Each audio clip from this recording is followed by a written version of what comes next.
सिखाई, हमारे महापुरुषों ने हमें सिखाई, और पूरा देश की राजनीति की जब नींव डली तब इसी परंपरा पर डली।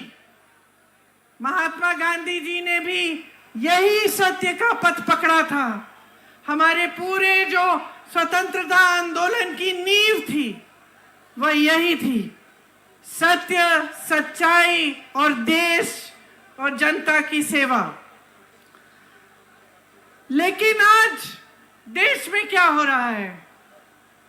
प्यारी बहनों, प्यारे भाई, जो आज देश में हो रहा है उसको समझने के लिए आपका ध्यान मैं कुछ चीजों की प्रति आकर्षित करूंगी।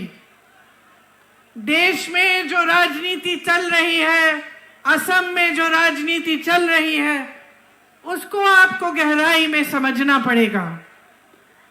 हालात ये है कि एक तरफ अपार सत्ता है, अपार धन है। मेरे मीडिया के साथी यहाँ हैं, सरकारों के साथ है। एक जमाने में मीडिया सरकार से सवाल उठाती थी, नेता कुछ गलत करता था तो जनता का प्रतिनिधित्व मीडिया करती थी, सवाल उठाती थी, पूछती थी। एक जमाने में सत्ता को जनता पूछ सकती थी, जनता सवाल उठा पाती थी। लेकिन आज पूरी सत्ता एक पार्टी के साथ है और उन्होंने इस लोकतंत्र को बचाने और मजबूत करने वाले सारे संस्थान कमजोर कर रखे हैं। चाहे वो मीडिया हो, चाहे न्यायपालिकाएं हो, चाहे दूसरे संस्थान जैसे इलेक्शन कमीशन हो, तमाम संस्थानों को कमजोर करने का प्रयास इन्होंने हमेशा किया है। इनके धन बल से सरकारें गिराई जाती हैं। सत्य का जो पथ है इन्होंने छोड़ डाला है। तो आज चाहे असम में, चाहे पूरे देश में एक ऐसी राजनीति चल रही है जो जनता के लिए नहीं चल रही है।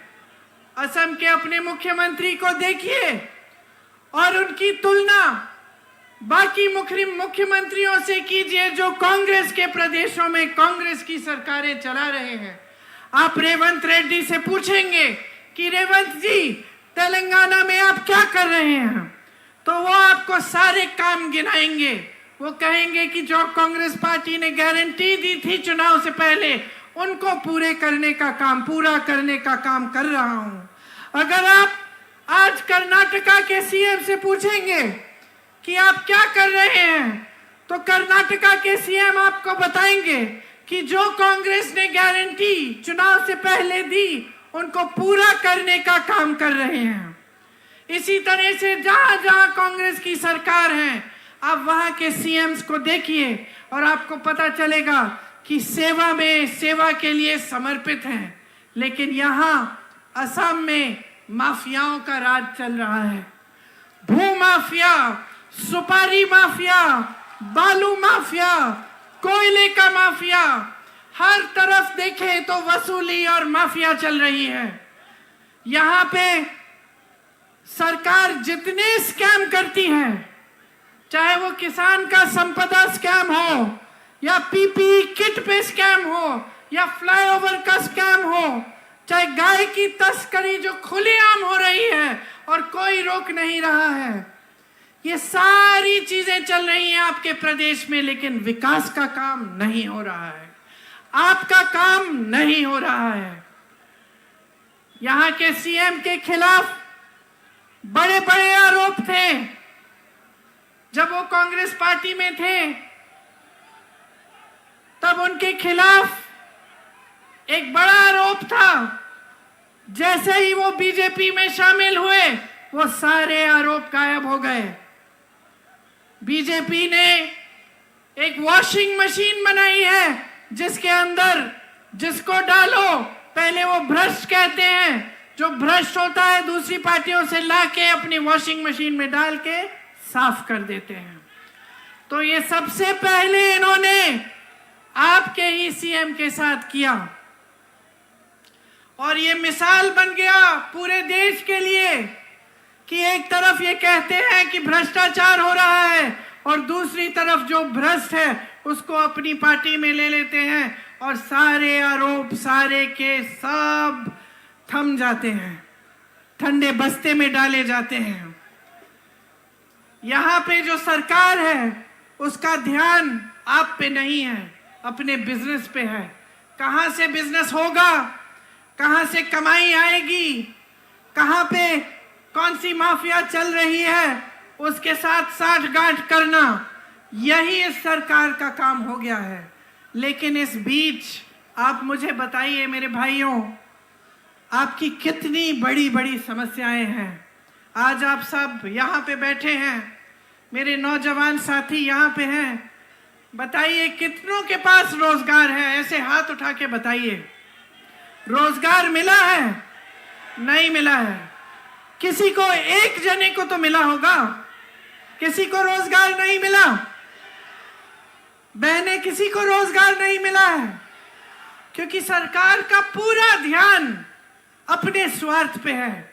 मंत्रियों का, सीएम का, सबका अपने ही स्वार्थ पे है। हम कैसे कमाएंगे, जनता कैसे कमाएगी, जनता के क्या संघर्ष हैं, कोई इन पर ध्यान नहीं दे रहा है।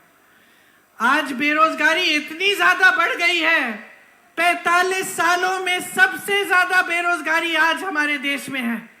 आपको मालूम है 70 करोड़ लोग बेरोजगार हैं, 70 करोड़। 30 लाख खाली पद पड़े हैं, 30 लाख खाली पद केंद्र सरकार में पड़े हुए हैं इतने सालों से, उनको भरा नहीं गया है। जिससे बात करो वो बेरोजगार है।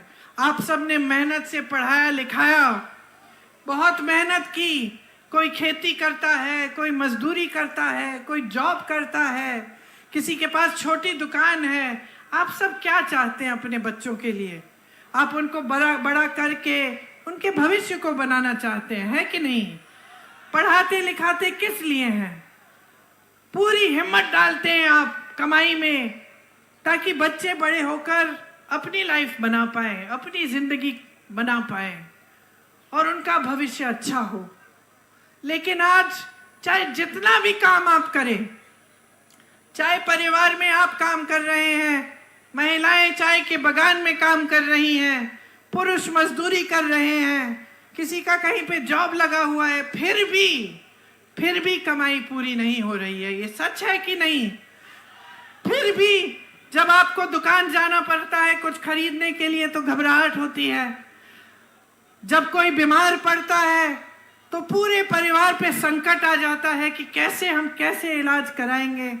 सही बात है कि नहीं? सही बात है ना? कुछ टूट जाता है घर में, बारिश आती है, पानी आ रहा है, उसको ठीक करना है, आप कहते हैं कोई बात नहीं, बाद में कर लेंगे, अभी पैसे नहीं है। बच्चों की फीस भरनी पड़ती है, बच्चों के लिए वर्दी खरीदनी पड़ती है, मुश्किलें भरी पड़ी हैं। मिट्टी का तेल, सब्जी, पेट्रोल, डीजल सब महंगा हो गया है। जो खेती करता है वो खेती में कमा नहीं पा रहा है, एमएसपी तो मिलती ही नहीं है आपको।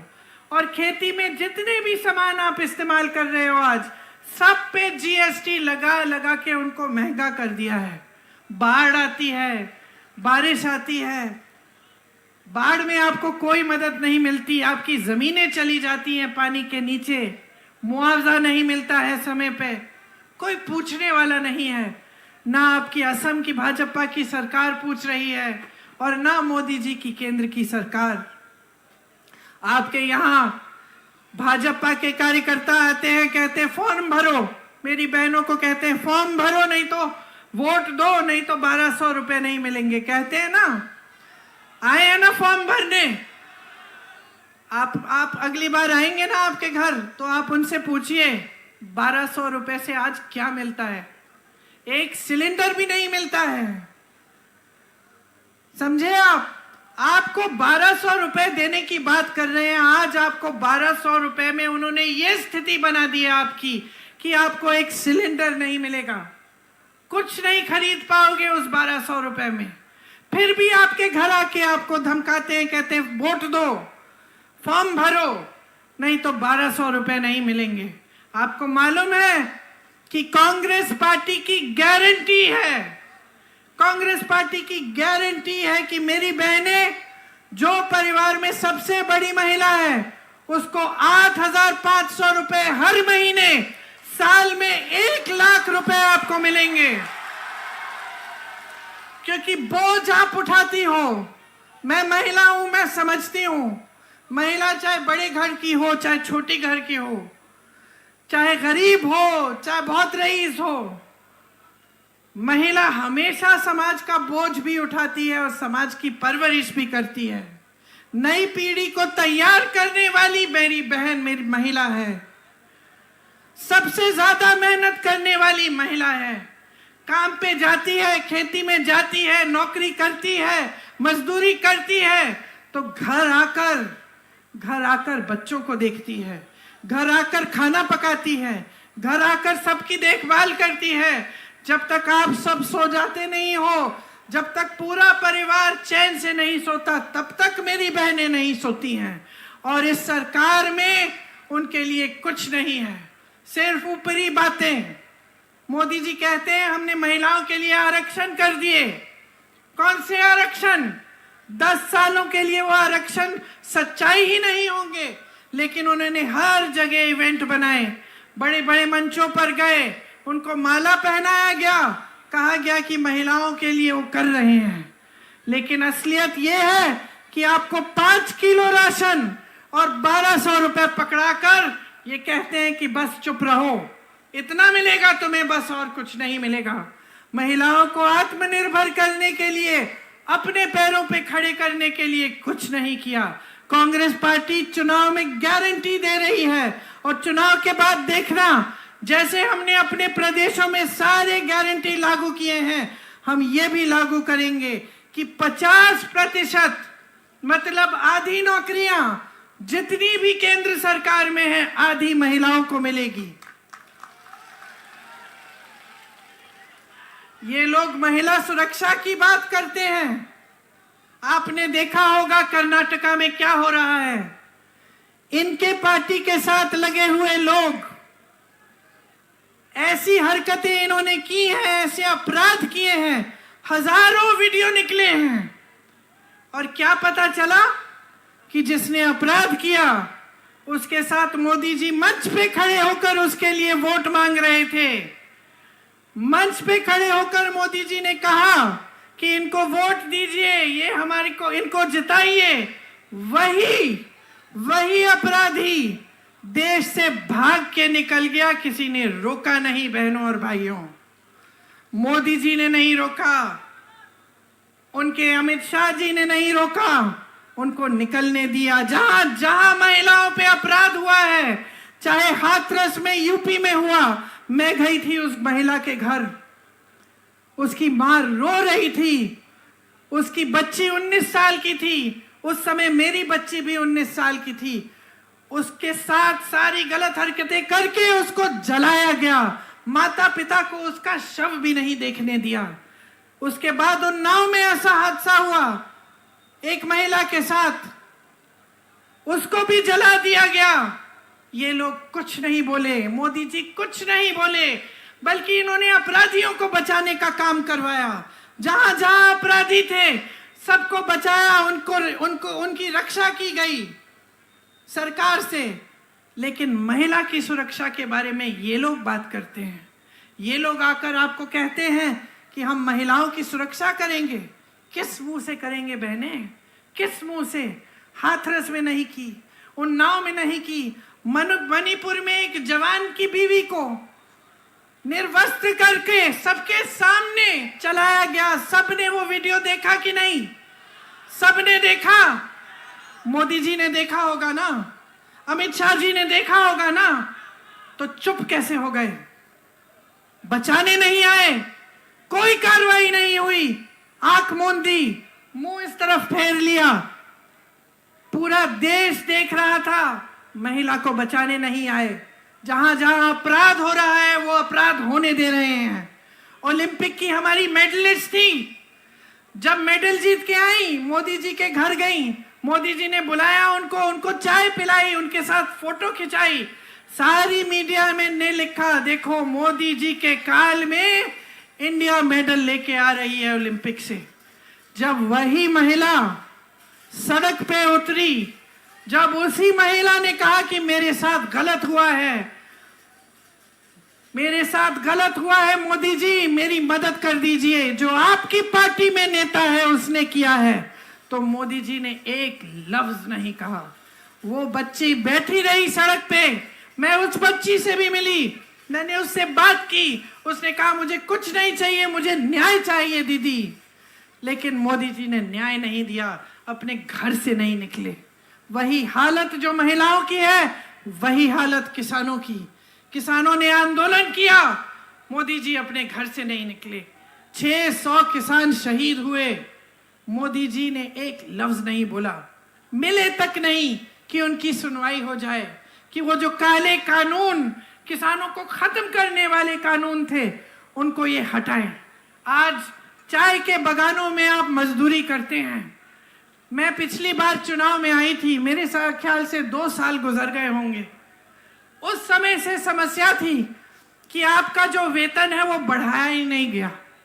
मैं चाय के बागान में गई, महिलाओं से मिली, उन्होंने मुझे अपनी समस्याएं बताया कि कैसे पूरे दिन काम करती हैं, कभी कभी टॉयलेट भी नहीं होता, उनके लिए दूर होता है, उनको जाना पड़ता है चल के, और इतना कम वेतन मिल रहा था। उस समय उनकी मांग थी कि हमारा वेतन बढ़ाया जाए। 2 साल गुजर गए, आप भाजपा की सरकार लाए, आपके मुख्यमंत्री चाय के बागानों को हड़पवाते हैं, चाय के बागानों में अलग अलग बिजनेस कराना शुरू कर दिए हैं, लेकिन जो चाय के बागान में मजदूरी करते हैं उनका वेतन उन्होंने नहीं बढ़ाया। तो आप सोचिए, कांग्रेस में हमने कहा है कि हर रोज की मजदूरी 400 रुपए तक हम बढ़ाएंगे, और ये हमारी गारंटी है। यहां आपकी मांग है कि कोच राजवंशी समुदाय जो है उसको एसटी स्टेटस मिले। कब से आपकी पुरानी मांग है, इस मांग का हम पूरा समर्थन करते हैं।